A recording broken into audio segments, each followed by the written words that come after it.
গেছিস বাবার সাথে হালকাতা ঘুরতে, অনেক কিছু খেয়ে এসেছিস। এবার আমি যাব বাবার সাথে।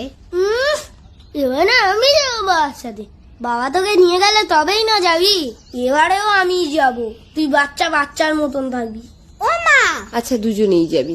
এখন ছাতু শরবতটা খেয়ে নে দেখি। সত্যেন্দ্র ছাতু আমি একটু বেশি করে দাও, তাহলে আমি শক্তিশালী হয়ে যাব। আমারটা একটু লেবু দিয়েছো? হ্যাঁ দিয়েছি, খেয়ে নে তো তাড়াতাড়ি। আমার অনেক কাজ, এই গরমের মধ্যে দাঁড়িয়ে এখন অনেক রান্না করতে কি হবে। কি রান্না করবে গো এবারে? শাক করবে না কিন্তু এবারে।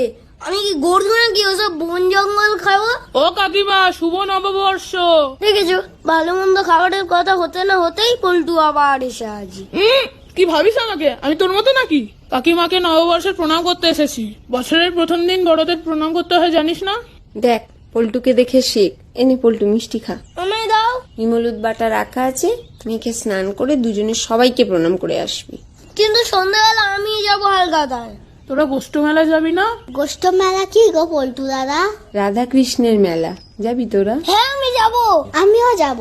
গিয়ে বায়না করবি না তো কিছু? সত্যি বলছি, একটুও বায়না করবো না। তাহলে সবাই একসঙ্গে যাবো, কিন্তু যাওয়ার সময় আমাকে ডাকবি।